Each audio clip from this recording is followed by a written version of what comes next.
Everyone, welcome back. ನಾನು ನಿಮ್ಮ ಪ್ರೀತಿಯ ಚೈತ್ರ ದೇವಾಡಿಗ ಮಾತಾಡ್ತಾ ಇರೋದು.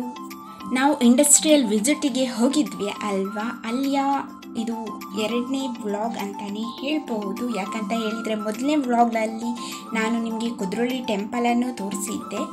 ಆ್ಯಂಡ್ ಇದು 2ನೇ ವ್ಲಾಗ್ ಬಿಕಾಸ್ ಮಧ್ಯಾಹ್ನ ಮೇಲೆ ನಾವು ಹೋದದ್ದೇ ಮಂಗಳೂರಿನ ಒಂದು ಪಾರ್ಕ್ ಕಡೆಗೆ. ಪಾರ್ಕ್ ಹೊರಗಡೆ ಕೂಡ ಅಷ್ಟೊಂದು ಚೆನ್ನಾಗಿತ್ತು ಅಂತ ಹೇಳಿದರೆ ಅದನ್ನು ಹೇಳೋಕ್ಕೆ ಸಾಧ್ಯ ಇಲ್ಲ. ಬಿಕಾಸ್ ಪಕ್ಕದಲ್ಲೆಲ್ಲ ಅಂಗಡಿ ಆ್ಯಂಡ್ ಕಾಂಕ್ರೀಟ್ ಹಾಕಿದ್ರು, ರೋಡ್ಗಳು ನೀಟಾಗಿ ಇದ್ವು, ಇಂಟರ್ಲಾಕ್ ಕೂಡ ಹಾಕಿದ್ರು. ತುಂಬಾ ಕ್ಯೂಟಾಗಿತ್ತು ಅಂತಲೇ ಹೇಳಬಹುದು. ಪಾರ್ಕಿನ ಎದುರುಗಡೆ ಅಂಗಡಿಗಳನ್ನು ಇಟ್ಟಿದ್ರಲ್ಲ, ಅದಂತೂ ತುಂಬಾ ಯೂಸ್ಫುಲ್ ಅಂತಲೇ ಹೇಳಬಹುದು. ರಪಕ್ಕ ಹಸಿವಾದರೆ ಹೋಗಿ ತಿಂದುಕೊಂಡು ಬರಬಹುದಲ್ಲ, ತುಂಬಾ ಚೆನ್ನಾಗಿತ್ತು ಅಂತ ಹೇಳ್ಬಹುದು. ನಾವು ಅದಾದಮೇಲೆ ಸೀದಾ ಒಳಗಡೆ ಹೋದ್ವಿ. ಒಳಗಡೆ ಏನಿದೆ ಅಂತ ಹೇಳಿ ನೋಡೋಕೆ ಮೊದಲು ನಮ್ಮ ಕಣ್ಣು ಬಿದ್ದದ್ದೇ ಒಂದು ರೈಲ್ ಟೈಪ್ ಏನು ನಿಲ್ಲಿಸಿದ್ರು ಅದರ ಮೇಲೆ. ಆ್ಯಂಡ್ ಅಲ್ಲಿ ಹೋಗಿ ಫೋಟೋಸ್ ವೀಡಿಯೋಸನ್ನೆಲ್ಲ ಕ್ಲಿಕ್ ಮಾಡಿದೆ.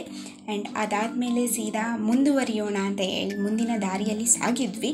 ಅಲ್ಲಿ ಕೂಡ ಫುಲ್ ಗ್ರೀನರಿ ಇತ್ತು, ಬಟ್ ತುಂಬ ಗ್ರೀನರಿ ಇರಲಿಲ್ಲ. ಯಾಕಂತ ಹೇಳಿದರೆ ಇದು ಬೇಸಿಗೆ ಕಾಲ ಅಲ್ವಾ, ಅಲ್ಲಲ್ಲಿ ಸ್ವಲ್ಪ ಗ್ರೀನರಿಗಳು ಕಾಣ್ತಾ ಇದ್ವು. ನಾವು ಅಲ್ಲಿ ಸ್ಪ್ರಿಂಕ್ಲರ್ ಹೇಳ್ತಾರಲ್ಲ ಅದನ್ನು ಹಾಕಿದ್ರಲ್ಲ, ಅದರಲ್ಲಿ ಆಟ ಆಡ್ತಾ ಇದ್ವಿ. ಅದು ಸುತ್ತಲೂ ತಿರುಗುವಾಗ ನಾವು ಅದರೊಟ್ಟಿಗೆ ತಿರುಗ್ತಾ ಎಲ್ಲ ಎಂಜಾಯ್ ಮಾಡ್ತಿದ್ವಿ ಒಟ್ಟಿನಲ್ಲಿ.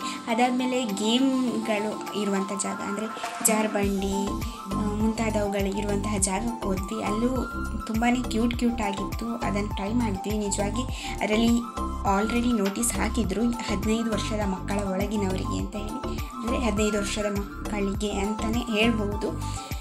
ಬಟ್ ನಾವು ಎಲ್ಲ ಕೆಲವೊಂದನ್ನೆಲ್ಲ ಟ್ರೈ ಮಾಡಿದ್ವಿ. ಅದಾದಮೇಲೆ ಸೀದಾ ಒಳಗಡೆ ಹೋದ್ವಿ. ಇನ್ನೂ ಒಳಗಡೆ ಹೋದಾಗ ನಮಗೆ ಕೆರೆ ಟೈಪ್ ಏನೋ ಸಿಕ್ಕಿತ್ತು.